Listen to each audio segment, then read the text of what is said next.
আসসালামু আলাইকুম। আমি আসাদুজ্জামান অলিফিন্স থেকে আজ আপনাদেরকে নতুন একটি প্রোডাক্ট দেখানোর জন্য নিয়ে এসেছি। প্রোডাক্টটি হচ্ছে রিও টাচের 65 ইঞ্চির একটি স্মার্ট বোর্ড। অনেকে এটিকে মাল্টিপারপাস বোর্ডও বলে থাকেন, অনেকে অল ইন ওয়ান স্মার্ট বোর্ডও বলে থাকেন, অনেকে এটিকে ইন্টারেক্টিভ ফ্ল্যাট প্যানেলও বলে থাকেন। আসলে সবগুলো কথার মিনিং একই। মূলত বোর্ডটি হচ্ছে মাল্টিপারপাসলি ইউজ করার জন্য একটি বোর্ড, যেটি স্মার্টলি ইউজ করা যায়, যার জন্য আমরা এটিকে স্মার্ট বোর্ড বলে থাকি। এটি ওয়াইডলি আমরা দেখি স্কুল, কলেজ, মাদ্রাসা, ইউনিভার্সিটি এখানে ব্যবহার করা হয়ে থাকে। এছাড়াও বিভিন্ন কর্পোরেট অফিসের মিটিং রুমে ব্যবহার করা হয়ে থাকে, মেডিকেল সহ মার্কেটে এবং অন্যান্য অনেক কাজে এটি ব্যবহার হয়ে থাকে। তো যেহেতু এটি বিশদভাবে স্কুল, কলেজ, ইউনিভার্সিটি এবং কোচিং সেন্টারে ব্যবহার করা হয়ে থাকে, তো প্রথমে আমরা সেই ফাংশনটি দিয়েই স্মার্ট বোর্ডটি দেখানো শুরু করি। প্রথমে আমরা এর হোম স্ক্রিনে চলে আসলাম। এখানে দেখা যাচ্ছে আমাদের স্মার্ট বোর্ডের যে মেইন ফিচারটা অর্থাৎ হোয়াইট বোর্ড সফটওয়্যারটা রয়েছে, আমরা এটিকে ক্লিক করার সাথে সাথে এটি ওপেন হয়ে যাচ্ছে। হোয়াইট বোর্ডটি আমরা কি জানি? আমরা ক্লাসিক বোর্ডগুলোতে যেটা দেখতাম যে চক, ডাস্টার, মার্কার পেন ইত্যাদি দিয়ে লেখালেখি কাজ করতে হতো। তো এখন স্মার্ট বোর্ড আর ওটার মধ্যে তফাৎ কি? এখানেও লেখা যায়, তবে এখানে চক, ডাস্টার, মার্কার পেনের প্রয়োজনীয়তা নেই। ওখানে চক, ডাস্টার দিয়ে লিখতে গেলে দেখা যায় চক দিয়ে যখন আপনি লিখছেন চক শেষ হয়ে যায়, আবার আনতে হয়, লিখতে হয়, চক ভেঙে যায়। অথবা দেখা যায় যে হচ্ছে চক হাত পায়ে, জামা কাপড়ে বিভিন্ন জায়গায় লেগে গেছে, বা চকের যে ডাস্ট আছে সেটা হচ্ছে নাক দিয়ে নিঃশ্বাসের মাধ্যমে গেলে স্বাস্থ্যের ক্ষতি করে। এছাড়া হচ্ছে মার্কার পেন দিয়ে লিখতে গেলে দেখা যায় মার্কারে কালি শুকিয়ে যায়, বা বারবার দেখা যায় যে একটু ব্যবহার না করলে মার্কারটা হচ্ছে আবার চেঞ্জ করে নিয়ে এসে নতুন মার্কার দিয়ে লিখতে হয়। তো স্মার্ট বোর্ডে হচ্ছে এই প্রবলেমটা নেই। আপনি চাইলে এখানে আনলিমিটেড লিখতে পারবেন, এটার কালি শেষ হওয়ার কোনো সম্ভাবনা নেই। অর্থাৎ যতক্ষণ পর্যন্ত আপনার স্মার্ট বোর্ড রানিং আছে এবং আপনি চাইলে হাত দিয়ে অথবা পেন দিয়ে লিখতে পারবেন, যতক্ষণ পর্যন্ত সম্ভব আপনার ধৈর্য ধরে আপনি লিখতে পারবেন। তো এখানে আমরা দেখতে পাচ্ছি যে স্মার্ট বোর্ডে আমরা ক্লাসিক বোর্ডের মতো লিখতে পারছি। এখানে ক্লাসিক বোর্ডের মতো মোছা যায়, তবে এখানে আরেকটু স্মার্টলি মোছা যায়। যেমন আমরা এখান থেকে ইরেজারটা সিলেক্ট করে এভাবে মুছতে পারবো, আবার ইরেজারে mark to erase option select করে এভাবে সিলেক্ট করলে এটা কি মুছে যাচ্ছে। আবার যেই বিষয়টা হচ্ছে মুছে গেছে, যেমন আপনি যদি ক্লাসিক একটা বোর্ডে লেখেন, কি হয়, আপনি ধরেন যে একটা ওয়ার্ড লিখেছেন, লেখার পরে এটা মুছে ফেলেছেন, কিন্তু পরবর্তীতে আবার এটা প্রয়োজনীয়তা অনুভব করছেন, সেক্ষেত্রে আপনাকে নতুন করে আবার লিখতে হয়। কিন্তু এখানে দেখেন আমি মুছে ফেলেছি, এটাকে জাস্ট এই আন্ডু বাটনে ক্লিক করার মাধ্যমে আবার ফিরিয়ে আনা সম্ভব, না লিখেই। তো এইভাবে হচ্ছে আবার যদি সেটা হচ্ছে যেটা মুছে ফেলেছেন, যে নিয়ে এসেছেন, নিয়ে আসার পর মনে হলো যে না এটা আসলে মোছাই ভালো ছিল, তখন আবার রিডু করলে দেখেন আবার চলে গেছে এটা। তো এভাবে হচ্ছে আপনি স্মার্টলি চাইলে বোর্ডটাকে ইউজ করতে পারবেন। ইন্টারেক্টিভ বোর্ডের মূল যে সুবিধাটি সেটা হচ্ছে আপনার দর্শকদের সাথে ইন্টারেক্ট করা। অর্থাৎ আপনি চাইলে ক্লাসের স্টুডেন্ট বা যে মিটিংয়ে আছেন সেখানে সরাসরি আরও ক্লোজলি ইন্টারেক্ট করার জন্য কিন্তু স্মার্ট বোর্ড একটা উপযুক্ত মাধ্যম। এখানে দেখেন আমরা এতক্ষণ দেখিয়েছি যে কীভাবে লিখতে হয়, মুছতে হয়, কিন্তু আপনি যদি আরও বেশি ইন্টারেক্ট করতে চান, তো আপনার অনেক সময় যে বিষয়টা নিয়ে আলোচনা করছেন, সাপোজ আপনি আলোচনা করছেন একটি টেক রিলেটেড বিষয় নিয়ে, আপনার যদি এই মুহূর্তে হচ্ছে আপনি একটি প্রসেসরের ছবি দেখাতে পারেন, অথবা আপনি সাপোজ জঙ্গলের কোনো একটা বিষয় নিয়ে ব্রিফ দিচ্ছেন ক্লাস স্টুডেন্টদেরকে, তখন যদি আপনি জঙ্গলের ছবি, পশু পাখির ছবি দেখাতে পারেন, সেই ক্ষেত্রে সেটা কিন্তু আরও ইন্টারেক্টিভ হয়। তো সেটা করার জন্য এখানে স্মার্ট বোর্ডে স্মার্ট অপশন হচ্ছে ইনসার্ট অপশন। এখানে গিয়ে আপনি হচ্ছে আপনার যে ছবিটি দেখাতে চাচ্ছেন, এখানে ইমেজ সিলেক্ট করে আপনি লোকেশনটা সিলেক্ট করে নেবেন, যে আপনার স্টোরেজে কোন লোকেশনে ফাইলটি আছে। এরপর ফাইলটি সিলেক্ট করে ওকে বাটনে ক্লিক করলেই ছবিটি আপনার স্ক্রিনে চলে আসবে। এরপর আপনি চাইলে ছবিটিকে ঘুরিয়ে ফিরিয়ে দেখাতে পারবেন এভাবে, অথবা আপনি চাইলে ছবিটিকে ছোট বা বড় করতে পারবেন, চাইলে এটিকে কপি এবং ডিলিটও করতে পারবেন। তো এভাবে আসলে মূলত আপনি আপনার যে মিটিং বা আপনার যে ক্লাস সেটাকে আরও ইন্টারেক্টিভ করে নিতে পারবেন। এরপরে আছে আপনার যদি ব্যাকগ্রাউন্ড চেঞ্জ করার প্রয়োজন হয়ে থাকে, আপনি এখান থেকে যে কোনো একটি ব্যাকগ্রাউন্ড সিলেক্ট করে ওকে ক্লিক করলে আপনার ব্যাকগ্রাউন্ডটা চেঞ্জ হয়ে যাবে। তো আমরা এতক্ষণ হচ্ছে একটি ডার্ক ব্যাকগ্রাউন্ডে ছিলাম, তো সেই ব্যাকগ্রাউন্ডটা চেঞ্জ করে আমরা একটা হোয়াইট ব্যাকগ্রাউন্ডে চলে এসেছি। আপনি যদি কাস্টমাইজ কোনো ব্যাকগ্রাউন্ড দিতে চান, সেক্ষেত্রে আপনার কাস্টমাইজ ব্যাকগ্রাউন্ডটা আপনার স্টোরেজে সেভ করে রাখলে আপনি এখানে পরবর্তীতে ব্যাকগ্রাউন্ড অপশনে গেলে এখানে দেখেন একটা প্লাস একটা অপশন আছে। তো এই প্লাস অপশনে ক্লিক করে আপনি আপনার স্টোরেজে থাকা সেই ব্যাকগ্রাউন্ডটা অ্যাড করে নিতে পারবেন। এরপরে আসি আমরা হচ্ছে সিলেক্ট অপশন। তো সিলেক্ট অপশনে যাওয়ার আগে আমরা ব্যাকগ্রাউন্ডটা একটু চেঞ্জ করে নিই, আমাদের হচ্ছে যাতে দেখতে সুবিধা হয়। আমরা আবার সেই ডার্ক ব্যাকগ্রাউন্ডে চলে যাব। তো সিলেক্ট অপশানে এসে সিলেক্টের কাজটা কি? সিলেক্টের কাজটা হচ্ছে আপনার কোনো একটা কন্টেন্ট হচ্ছে আপনি সিলেক্ট করে সেটাকে হচ্ছে কি করা যায় আমরা দেখব যে মুভ করা যায়। এই যে মুভ করা যাচ্ছে, চাইলে এটাকে আপনি জুম ইন করতে পারবেন, জুম আউট করতে পারবেন এবং চাইলে এটাকে আপনি রোটেট করতে পারবেন। এছাড়াও হচ্ছে আপনি চাইলে এখান থেকে সিলেক্ট করে কপি করতে পারবেন। এই যে আমরা কপি করে নিয়েছি। এরপরে চাইলে এটাকে আবার আপনি সিলেক্ট করে ডিলিটও করতে পারবেন। তো এরপরে যে অপশনটা আছে সেটা হচ্ছে মাল্টি এবং সিঙ্গেল হ্যান্ড ইউজ বা সিঙ্গেল ফিঙ্গার ইউজ। তো এখানে এখন আমাদের মাল্টি সিলেক্ট করা আছে, যার কারণে আমরা যদি এখন একসাথে 5টা অথবা আমরা যদি একসাথে 10টা আঙ্গুলও ব্যবহার করি সেটা কিন্তু আমাদের বোর্ডে ড্র হবে। কিন্তু আমরা যদি চাই যে না আমাদের এতগুলো আঙুল একসাথে ব্যবহার করার প্রয়োজন নেই, আমরা হচ্ছে এখানে লিখবো, সাপোজ হচ্ছে আপনি লিখতে গেলেন আপনার অসাবধানবশত আঙুলের অন্য কোনো অংশ লাগলো, তখন কিন্তু কি হবে, যদি মাল্টি অপশনটা অন করা থাকে তাহলে সেখানেও কিন্তু দাগ চলে আসবে। তো আপনার লেখার এক্সপিরিয়েন্সটা ভালো হবে না। সেক্ষেত্রে আপনার লেখার এক্সপিরিয়েন্সটা ভালো করার ক্ষেত্রে আপনি যেটা করতে পারেন, আমরা আগে বোর্ডটা ক্লিয়ার করে নিই। এখানে ক্লিয়ার অপশনে ক্লিক করে আমরা স্লাইড করলে ক্লিয়ার হয়ে যাচ্ছে। তো আমরা এখন মাল্টি অপশন থেকে সিঙ্গেল অপশনে ক্লিক করলাম। সিঙ্গেল অপশনে ক্লিক করে আমি যখন এটা লিখবো আমার সাথে আরও 2-1টা আঙুল বা হচ্ছে শরীরের কোনো অংশ যদি লেগে যায় তাহলে সেটার মাধ্যমে কিন্তু কোনো দাগ আসবে না বা ড্র হবে না। তো আপনার যখন মাল্টি ইউজ করার প্রয়োজন হবে তখন আপনি আবার এই সিঙ্গেলের উপর ক্লিক করলে এখানে মাল্টি অপশনটা দেখাবে এবং আইকনটা চেঞ্জ হবে, তখনই আপনি বুঝতে পারবেন যে আপনি এখন চাইলে মাল্টিপল ফিঙ্গার বা নব ইউজ করতে পারবেন। এরপরে হচ্ছে ক্লিয়ারের অপশনটা আমরা অলরেডি দেখিয়েছি, আবারও দেখাচ্ছি। ধরেন আপনি বোর্ডের বিভিন্ন স্থানে লিখেছেন, এখানে কিছু, এখানে কিছু, এখানে কিছু, এখানে কিছু, এখানে কিছু লিখেছেন। তো আপনি চাচ্ছেন যে পুরোটা একসাথে মুছে ফেলবেন, সেই ক্ষেত্রে আপনি ক্লিয়ার অপশনে টাচ করে এখানে স্লাইড করলেই সবগুলো লেখা একসাথে মুছে যাবে। এরপরে এখানে আপনি চাইলে কমেন্ট অ্যাড করতে পারবেন। আপনি যদি কোনো কমেন্ট অ্যাড করতে চান, এখানে সাপোজ আমি লিখলাম ওয়েল, এখানে দেখেন আমাদের কমেন্টটা কিন্তু অ্যাড হয়ে গিয়েছে।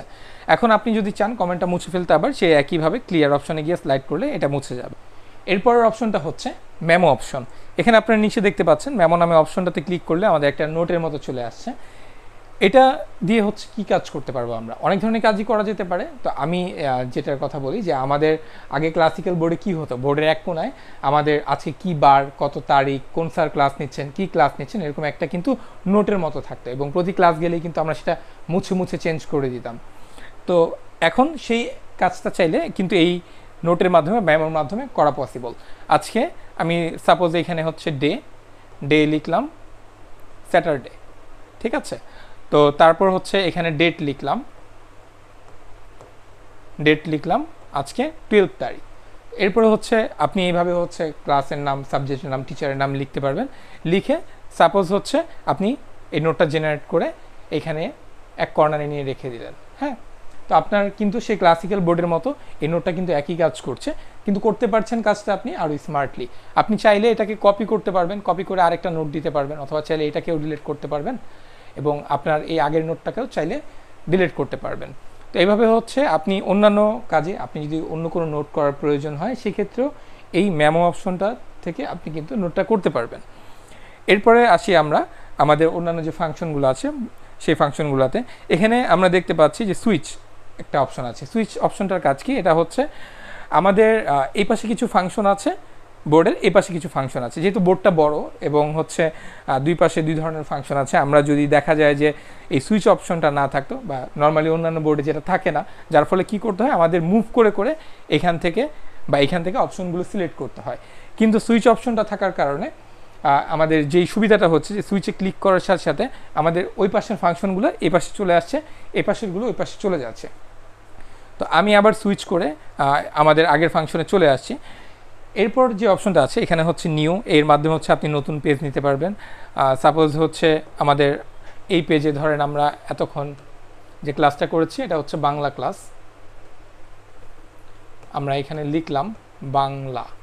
এখন আমাদের হচ্ছে ইংরেজি পড়ানোর প্রয়োজন, তো আমরা আরেকটা পেজ নিব, এখানে লিখলাম হচ্ছে ইংরেজি।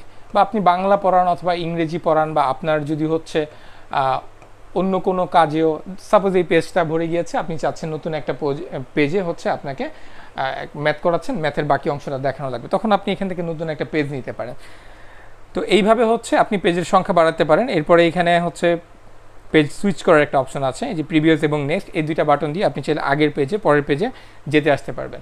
আপনি যদি চান যে একসাথে দেখার জন্য এখানে কতগুলো পেজ আছে, তারপর এখানে লিস্টে ক্লিক করলে আপনার কতগুলো পেজ আছে সেটা লিস্টটা দেখতে পারবেন। এখান থেকে আপনি চাইলে ডিলিটও করতে পারবেন এবং এখানে চাইলে আপনি গ্রিড আকারেও পেজগুলো দেখতে পারবেন। এখানে যদি আমি ক্রসে ক্লিক করি তাহলে এখান থেকেও কি পেজটা ডিলিট করা সম্ভব, আবার এখান থেকে পেজটা সিলেক্ট করা সম্ভব। তো আমরা যেহেতু এখন একটা পেজই আছে বাংলা, আমরা ওই পেজে চলে আসছি। এখন আমাদের পরবর্তী যে ফাংশনটা আছে সেটা হচ্ছে কিউআর, টুলস এবং মেনু। আমরা প্রথমে হচ্ছে টুলস ফাংশনটা দেখব। টুলস ফাংশনটা হচ্ছে আপনার স্মার্ট বোর্ডে আপনি তো শুধুমাত্র বাংলা এবং ইংরেজি পড়াবেন না, আপনি হয়তো ম্যাথ পড়াবেন, আপনি হয়তো ফিজিক্স কেমিস্ট্রি পড়াবেন, তখন অনেক ধরনের টুলস প্রয়োজন হয়। যেমন হচ্ছে আমাদের যদি একটা রোলার থাকতো তাহলে হয়তো ইজি হতো, আমি হচ্ছে মেপে মেপে দাগগুলো দিয়ে দেখাতে পারতাম। আপনার যদি একটা কম্পাস থাকতো সেক্ষেত্রে হচ্ছে আপনি কম্পাস দিয়ে বৃত্তগুলো করতে পারতেন। তো এই সুবিধাগুলোই এখানে অ্যাড করা হয়েছে। এখানে দেখেন আমাদের একটা কম্পাস আছে, আমি যদি এখান থেকে কম্পাসটা পিক করি, আমি ইজি টাচটা সরিয়ে নিচ্ছি, আমি কম্পাসটা পিক করছি, এরপর কম্পাসটাকে মুভ করছি যে আমার একটা রাউন্ড দরকার, আমি এখানে কম্পাসটাকে ঘুরিয়ে এখানে একটা বৃত্ত এঁকে নিতে পারবো। এরপরে যদি প্রয়োজন হয় আমার যদি এখানে একটা বৃত্ত আঁকার প্রয়োজন হয় সেক্ষেত্রে আমি আবার একইভাবে এখানে কি আরও একটা বৃত্ত আঁকতে পারবো। আমার এখন বৃত্ত প্রয়োজন নেই, আমি এটা কেটে দিব। সো এরপরে চাইলে আমরা এই বৃত্তটাকে কি মুভ করতে পারবো, এটার জন্য সিলেক্ট করতে হবে আগে। ধরেন আমরা এই বৃত্তটা সিলেক্ট করে নিয়েছি এবং এখন এই বৃত্তটাকে আমরা মুভ করতে পারবো, এটাকে ছোট বড় যে কোনো আকারে করতে পারবো। এরপর সাপোজ আমাদের একটা রুলার প্রয়োজন হতে পারে, সেক্ষেত্রে আমরা টুলস অপশনে যাব, গিয়ে এখান থেকে রুলার সিলেক্ট করব। রুলারটাকে এইভাবে আপনি চাইলে মুভ করতে পারবেন, যেখানে দাগটা দিতে চাচ্ছেন সেখানে নিয়ে এসে রুলারের উপরে এভাবে টানলেই দাগটা হয়ে যাবে। কতটুকু দাগ টানবেন এখান থেকে রুলারের মাপগুলো দেওয়া আছে, সেই অনুযায়ী আপনি দাগটা টেনে নিতে পারবেন। এভাবে হচ্ছে আপনি টুলস ফাংশন থেকে অন্যান্য টুলসগুলো, যেমন এখানে ক্যালেন্ডার আছে, এখানে ক্যালকুলেটর আছে। সাপোজ ধরেন আপনি এখন ম্যাথ ক্লাস করাচ্ছেন, আপনার একটা হিসাব করার প্রয়োজন, আপনি কি মোবাইল বের করে ক্যালকুলেশন করবেন, অথবা আপনি কি এই হোয়াইট বোর্ডটা ক্লোজ করে দিয়ে তারপর গিয়ে ক্যালকুলেশন করবেন? হয়তো এখানে দেখাতে পারলে ভালো হতো, কারণ এখানে আপনার ফিগারটা আছে, এখানে সাপোজ হচ্ছে 10 আছে, এখানে হচ্ছে গুণ 5 আছে,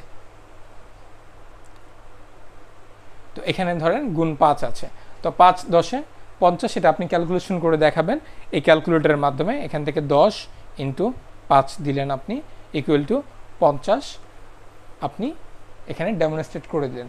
এই যে ব্যাপারগুলো কিন্তু আপনার শিক্ষার্থীদের সাথে আপনাকে আরও ইন্টারেক্ট করতে, আরও ক্লোজলি ইন্টারেক্ট করতে সহযোগিতা করছে। দ্যাটস ওয়াই এটা হচ্ছে স্মার্ট বোর্ড। তো এরপরে আমরা মেনু ফাংশনে চলে আসবো। মেনু ফাংশনে এখানে ওপেন অপশন আছে, সেভ অপশন আছে, export, mail, setting, about, quit, এই অপশনগুলো আছে। এর মাধ্যমে ওপেনের মাধ্যমে হচ্ছে আপনার যদি এখানে পূর্বের কোনো ক্লাস সেভ করা থাকে, আপনি ওপেন ফাইলে গিয়ে সেখান থেকে ফাইলটা সিলেক্ট করে আপনি ওপেন করে নিতে পারবেন। এরপরে আপনার সাপোজ হচ্ছে আজকের দিনে ক্লাসের সময় শেষ হয়ে গিয়েছে, আপনি ক্লাসটা সেভ করে রাখতে চাচ্ছেন এবং পরবর্তী দিনে এসে ক্লাসটা সেম জায়গা থেকে আপনি ওপেন করতে চাচ্ছেন বা শুরু করতে চাচ্ছেন, সেই ক্ষেত্রে আপনি মেনু অপশনে যাবেন, এখানে সেভ অপশনে যাবেন, গিয়ে আপনার যে ফাইলের নামটা আছে, ফাইলের নামটা হচ্ছে আপনি প্রথমে লিখবেন। যে সাপোজ এটা ধরেন ম্যাথ ক্লাস ছিল, আমি ম্যাথ লিখলাম, লিখে এটাকে সেভ করে দিলাম। তো আমার ক্লাসটা সেভ হয়ে গেল। পরবর্তী দিন চাইলে আপনি ওই যে ওপেন যে অপশনটা দেখিয়েছিলাম আমরা, সেই অপশনটা অন করে আপনি চাইলে ক্লাসটাকে আবার সেখান থেকে ওপেন করতে পারবেন। এই যে দেখেন ম্যাথ নামে কিন্তু আমার একটা ক্লাস আছে, আমার 12 সেপ্টেম্বর এই নামে একটা ক্লাস আছে। তো ডিজেডডি ফাইলটা দিয়ে আপনি হচ্ছে ক্লাসটা সেইখান থেকে আবার কি ওপেন করতে পারবেন। এছাড়া পিডিএফ জেপিজি অপশনগুলো আছে, সেগুলো দিয়ে আপনি চাইলে স্টোর করে রাখতে পারবেন অথবা কাউকে সেন্ড করে রাখতে পারবেন। এরপরে যে অপশনটা আছে সেটা হচ্ছে এখানে এক্সপোর্টের একটা অপশন। এক্সপোর্টের অপশনটা ওই সেভের মতোই, আপনি এখানে হচ্ছে জেপিজি আকারে আপনি চাইলে ফাইলটা সেভ করতে পারবেন, যে কোনো একটা নাম লিখে আপনি ফাইলটাকে সেভ করে নিলেন। এরপরে আপনি চাইলে ফাইলটাকে কাউকে পাঠাতে পারবেন। এরপরে যে অপশনটা আছে মেনুতে, সেটা হচ্ছে মেইল অপশন। আচ্ছা, এখানে মেইল অপশনে ক্লিক করলে আপনি চাইলে হচ্ছে আপনার যে অ্যাকাউন্ট, পাসওয়ার্ড এগুলো সেট করে যদি নেন, আপনি যদি আপনার মেইল অ্যাকাউন্টটা সেট আপ করে নেন, পরবর্তীতে এই ক্লাসটা ডিরেক্ট আপনি চাইলে মেইল করে দিতে পারবেন এখান থেকেই, আপনাকে থার্ড পার্টি কোনো অ্যাপ্লিকেশনে যেতে হচ্ছে না। তো এরপরে আমরা যে ফাংশনটা দেখছি এখানে হচ্ছে সেটিং ফাংশন। সেটিং ফাংশনটাতে এসে আপনি চাইলে হচ্ছে কিছু শর্ট সেটিং করতে পারবেন, যেমন হচ্ছে এখানে নেটওয়ার্ক শেয়ারিং একটা অপশন আছে। তো এখানে নেটওয়ার্ক শেয়ারিংয়ের মাধ্যমে আপনি হচ্ছে ক্লাউডের মাধ্যমে শেয়ার করতে পারবেন। আর দ্বিতীয় শেয়ারিং অপশনটা হচ্ছে আপনার লোকাল শেয়ারিং, যেখানে হচ্ছে আপনি লোকাল স্টোরেজে এটাকে সেভ করে শেয়ার করতে পারবেন। এরপরে আমাদের যে ফাংশনটা আছে সেটা হচ্ছে এখানে কুইট ফাংশন। আমরা সাপোজ ক্লাসটা কুইট করতে চাচ্ছি, এখানে কুইটে ক্লিক করলে আমাদের দুটো অপশন দেবে। একটা হচ্ছে আপনি বের হওয়ার আগে সেভ করতে চাচ্ছেন, নাকি উইদাউট সেভে হচ্ছে আপনি বের হয়ে যেতে চাচ্ছেন। যদি আপনি সেভ না করেন সেক্ষেত্রে হচ্ছে আপনার এইটা কিন্তু পরবর্তীতে ফ্রেশ ওপেন হবে। আর যদি আপনি সেভ করে বের হন সেক্ষেত্রে ওকেতে ক্লিক করে আপনি ফাইলটা সেভ করে এরপরে বের হতে পারেন। আমরা যেহেতু ফাইলটা অলরেডি সেভ করেছি, তো আমাদের এটা আর এখন সেভ করার প্রয়োজন নেই। আমরা এখানে ক্লিক করে কুইট অপশনে ক্লিক করব এবং হোয়াইট বোর্ডটা ক্লোজ। হোয়াইট বোর্ডের যেই ফাংশনটা আছে, এই ফাংশনটা ছাড়াও যেহেতু এটা একটা মাল্টিপারপাস বোর্ড, এর আরও অনেক কাজ আছে। তো আমরা এখন সেই কাজগুলো দেখব। এখানে অ্যাপ্লিকেশন যে অপশনটা আছে বা অ্যাপস অপশনটা, এখানে গেলে আমরা দেখতে পারবো যে এখানে কিন্তু বেশ অনেকগুলো অ্যাপস আছে। এছাড়াও হচ্ছে এখানে প্লে স্টোরের একটা অপশন আছে, আপনি চাইলে আপনার প্রয়োজনীয় অ্যাপসটা এখান থেকে ডাউনলোড করে ব্যবহার করতে পারবেন। তো আমরা এখানে দেখতে পাচ্ছি যে অলরেডি বেশ কিছু অ্যাপস আছে আমাদের এখানে। তো এখানে পিকচার দেখার জন্য হচ্ছে ইউ পিকচার, অর্থাৎ ছবিগুলো হচ্ছে ডিসপ্লে করার জন্য ইউ পিকচার, ভিডিও প্লেয়ার এবং স্লাইড শো আছে। এছাড়া হচ্ছে আপনি চাইলে বোর্ডটাকে পরবর্তীতে যদি আপগ্রেড করতে চান সেক্ষেত্রে ওই অ্যান্ড্রয়েড ফোনের মতোই এটাও হচ্ছে ওটি আপডেট দেওয়া যায় ওভার দ্য ইন্টারনেট। এবং হচ্ছে এরপরে WPS অফিস অপশনটা আছে। আপনি যদি চান কোনো প্রেজেন্টেশন দেখাবেন, আপনার কোনো প্রেজেন্টেশনের ফাইল আছে, সেক্ষেত্রে আপনি এক্সটার্নাল কোনো ডিভাইসের মাধ্যমে সেটা এখানে এনে সেভ করে অথবা সেভ না করেও আপনি WPS অফিস এই ফাইলটার মাধ্যমে ডেমনস্ট্রেট করতে পারবেন। এছাড়া যদি আপনি চান যে না আপনি অনলাইন থেকে কোনোটা ডাউনলোড করে নেবেন, সেটাও পসিবল, আমরা সেটাও দেখাচ্ছি আপনাদেরকে। এখানে অ্যাপস অপশনে গিয়ে আমরা সাপোজ হচ্ছে আপনি ক্লাস নিচ্ছেন, আপনার এখন অনলাইনে আপনি একটা ইবুক দেখাতে চাচ্ছেন আপনার স্টুডেন্টদেরকে, সেক্ষেত্রে আপনি এখানে যদি ক্রোমে চলে আসেন, আপনি যদি এখানে লেখেন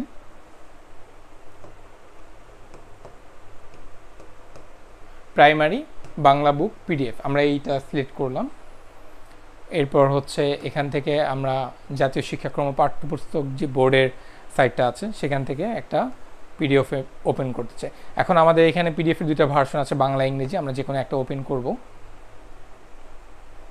দেখেন আমরা কিন্তু এখান থেকেও PDFটা দেখতে পাচ্ছি। হ্যাঁ, তো PDFটা লোড নেওয়ার পর আপনি চাইলে এটা হচ্ছে পুরো PDFটা এখান থেকে ভিউ করতে পারবেন, অথবা আপনি যদি চান এটা আপনার সিস্টেমের সাথে যদি বা স্মার্ট বোর্ডের সাথে প্রিন্টার কানেক্ট থাকে, এখানে প্রিন্টার অপশনে ক্লিক করে আপনি হচ্ছে প্রিন্ট করতে পারবেন, অথবা আপনি চাইলে এটাকে ডাউনলোডও করতে পারবেন। এবং আপনি যদি এটাকে ডাউনলোড করেন সেক্ষেত্রে কি হবে আমরা দেখাচ্ছি। আপনি যদি চান যে এটাকে ডাউনলোড করে আপনি স্টোরেজে রেখে দিবেন এবং সেখান থেকে আপনি পরবর্তীতে এটা দেখাবেন, সেটাও পসিবল। এখানে আমরা এটা ডাউনলোড করেছি অলরেডি। আমরা হোম স্ক্রিনে চলে এসেছি এবং সেখান থেকে WPSটা ওপেন হচ্ছে। এই যে দেখেন আমাদের বাংলা বইটা আমরা কি এখান থেকেও স্টোরেজে যে সেভ করেছি আমরা সেখান থেকেও দেখাতে পারছি। তো এইভাবে চাইলে আপনি ইবুকগুলো দেখাতে পারবেন, অথবা আপনি চাইলে আপনার অফিসে যদি কোনো প্রেজেন্টেশন দেখানোর প্রয়োজন হয় সেটিও দেখাতে পারবেন। এখন আমরা এই ফাংশনটি থেকে বের হয়ে অন্য একটি ফাংশন দেখব। আচ্ছা, এখন যদি আপনার ক্লাসের মাঝে হঠাৎ করে মনে হলো যে আপনি আপনার গুগল আর্থ অ্যাপের মাধ্যমে পৃথিবীর বিভিন্ন স্থানে লোকেশন দেখাতে চাচ্ছেন, সেটাও এই স্মার্ট বোর্ডের মাধ্যমে পসিবল। এখানে দেখেন আমাদের গুগল আর্থ অ্যাপ্লিকেশনটা আছে, এটা যদি আমরা ওপেন করি, অ্যাপ্লিকেশনটা ওপেন হয়েছে। এখন ম্যাপের মধ্যে আমরা দেখতে পাচ্ছি বিভিন্ন স্থানের যা নামগুলো ফুটে উঠছে ধীরে ধীরে।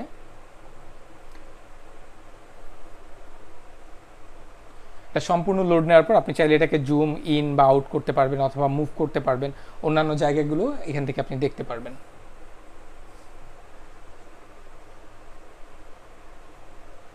আসলে ইন্টারনেট স্লো হওয়ার কারণে এই প্রবলেমটা হচ্ছে, কিন্তু আপনাদের ইন্টারনেট যদি ফাস্ট থাকে আরও ফাস্ট এটা কি লোড নিবে। এই যে দেখেন আমাদের ঢাকার চিত্র। এখন আপনার ইন্টারেক্টিভ বোর্ডে কাজ করতে করতে অনেক সময় মনে হতে পারে যে এইখানে আপনার এই জায়গাটা মার্ক করা প্রয়োজন। আপনি গুগল আর্থে ঢুকেছেন, আপনি চাচ্ছেন এই প্লেসগুলো মার্ক করে এখানে কিছু একটা দেখাতে আপনার ভিউয়ারদের, সেক্ষেত্রে আপনি এখানে পেন অপশনে ক্লিক করবেন। পেন অপশনে ক্লিক করলে আপনার এখানে কি ইন্টারেক্ট করা পসিবল। তো এই যে দেখেন এখন এটাকে অ্যানোটেশন বলে আর কি। তো এই অ্যানোটেশনটা আপনি করতে পারছেন। আপনি এই যে আমি ঢাকাকে মার্ক করেছি, আমি চাইলে এখান থেকে ভৈরবকে মার্ক করতে পারবো, আমি চাইলে হচ্ছে কালারটা চেঞ্জ করে এখানে হবিগঞ্জকে মার্ক করতে পারবো, আমি চাইলে এখানে লিখতে পারবো যে হচ্ছে ঢাকা ধরেন যে 70 কিলোমিটার দূরে আমি এটা লিখলাম। তারপর ধরেন যে ভৈরব ধরেন 30 কিলোমিটার দূরে, আমি এটাকে লিখতে পারবো এভাবে আপনি চাইলে এখান থেকে কি অ্যানোটেশনটা করতে পারবেন। এবং অ্যানোটেশন হচ্ছে স্মার্ট বোর্ডের জন্য কিন্তু খুবই প্রয়োজনীয় একটি ফিচার। এই সিস্টেমটা থাকার ফলে আপনি স্ক্রিনটাকে যে কোনো জায়গায় স্টপ করে ওই জায়গায় আপনি যে জিনিসগুলো দেখাতে চাচ্ছেন সেগুলো মার্ক করতে পারবেন, সেখানে চাইলে লিখতে পারবেন এবং এগুলো চাইলে আপনার মুছতেও পারবেন। যে আমি এখন ডিলিটে ক্লিক করার মাধ্যমে পুরো স্ক্রিনটাকে হচ্ছে ক্লিয়ার করে নিচ্ছি। এরপর আমরা এই ফাংশনটা থেকে এই ক্রস চিহ্নতে ক্লিক করে কুইটে ক্লিক করে বের হয়ে যাব। এখন চাইলে আমি আগের মতো করে আমার কি গুগল আর্টটাকে দেখতে পারবো। তো এইভাবে হচ্ছে আপনি গুগল আর্থে চাইলে ব্যবহার করতে পারবেন। এবং যেটা দেখালাম আমরা যে কোনো সফটওয়্যার বা হচ্ছে বোর্ডের যে কোনো ফাংশনে যে কোনো অবস্থানে থাকাকালীন সময় আপনি চাইলে অ্যানোটেশন করতে পারবেন। আমাদের সাপোজ হচ্ছে এই মেইন স্ক্রিনে আমি দেখাতে চাচ্ছি, যেমন হচ্ছে মেইন স্ক্রিনে এই জায়গায়ও যদি আমি লিখতে চাই, এই জায়গায় আমি চাইলে কি লিখতে পারবো। আমি এখান থেকে অন্য একটা কালার পিক করে নিই লেখার জন্য। আমি এখান থেকে হোয়াইট কালারটা পিক করে নিলাম। আমি লিখলাম এখানে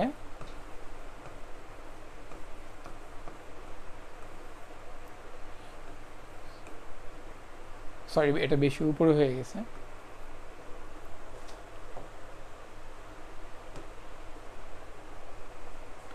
আচ্ছা, এখানে চাইলে আমি লিখতে পারবো।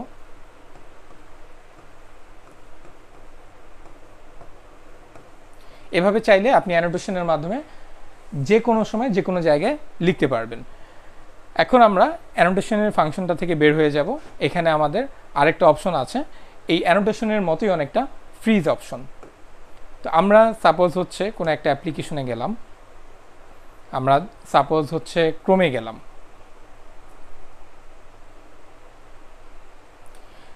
এখন ক্রোমে গিয়ে আমরা যেটা দেখতে পাচ্ছি যে আমাদের পিডিএফ বইটা আছে। তো আমাদের পিডিএফ বইটা আমরা চাইলে এইভাবে কি স্ক্রল করে করে করে করে দেখতে পারবো। এখন আমি যদি চাই যে আমি এই জায়গাটা, সাপোজ আপনি কথা বলছেন এখানে হাত দিয়ে এইভাবে দেখাচ্ছেন, ঠিক আছে, তো আপনার হাতের কারণে এটা নড়াচড়া হতে পারে। তারপর এই যে এখন দেখতে পাচ্ছেন যে আমি এখানে টাচ করার কারণে উপরে এই বারটা ওপেন হয়েছে। তো এই ধরনের হচ্ছে অনাকাঙ্ক্ষিত টাচ যদি আপনি বন্ধ করতে চান, এখানে তাহলে ইউ ফ্রিজ নামে একটা অপশন আছে। এই ইউ ফ্রিজ অপশনটা চালু করার পর আপনি এখানে যাই করেন না কেন এটা কোনো কিছু নড়বে না বা অন্য কোনো ফাংশনে এটা কি টাচ করবে না। তো আপনি যদি চান এটাকে আবার আনফ্রিজ করবেন, এই যে নিচে ফ্রোজেন অপশন থেকে এটাকে আনলক করে দিলেই এটা আনফ্রিজ হয়ে যাবে। এরপর চাইলে আপনি আবার আপনার কাজগুলো করতে পারবেন, অর্থাৎ আপনি চাইলে স্লাইড করতে পারবেন, জুম ইন আউট করতে পারবেন, বা যে কাজটা করতে চাচ্ছেন সেটা আপনি করতে পারবেন। তো এরপরে হচ্ছে আমরা যেই ফাংশনটা এখান থেকে দেখব সেটা হচ্ছে স্প্লিট স্ক্রিন। আমাদের অনেক সময় কাজ করার ক্ষেত্রে স্ক্রিনটাকে ভাগ করার প্রয়োজন হয়, সেক্ষেত্রে আমরা স্প্লিট স্ক্রিনে ক্লিক করলে আমাদের স্ক্রিনটা দুই ভাগে ভাগ হয়ে যাবে এবং তখন আমরা চাইলে দুইটা জিনিস চাইলে একই সাথে দেখাতে পারবো। যেমন আমাদের এখানে স্প্লিট স্ক্রিনে হোয়াইট বোর্ড ওপেন হয়েছে, তো আমরা এখানে চাইলে লেখালেখি করতে পারবো একই সাথে। এখানে চাইলে আমরা পাশাপাশি একটা ইমেজ ওপেন করে দেখতে পারবো। তো আমরা এই যে দেখেন এখানে লিখছি, ধরেন আমি এখানে টেক বিষয়ে একটা আলোচনা করছি, এখানে ধরেন আমি প্রসেসর নিয়ে আলোচনা করছি। তো আমি প্রসেসর নিয়ে আলোচনা করছি, সেই সাথে আমার কি প্রসেসরের একটা ছবি এখানে ওপেন হয়েছে। আবার এইখানেও চাইলে আপনি অ্যানোটেশন করতে পারবেন, একটু আগে আমরা যেটা দেখিয়েছিলাম। এখানে পেন সিলেক্ট করে সাপোজ আপনি চাইলে হচ্ছে আপনার প্রসেসরের কোনো একটা অংশ, এই অংশটা দেখানো প্রয়োজন, এটা মার্ক করে আপনি চাইলে এখানে কি লেখালেখি করতে পারবেন।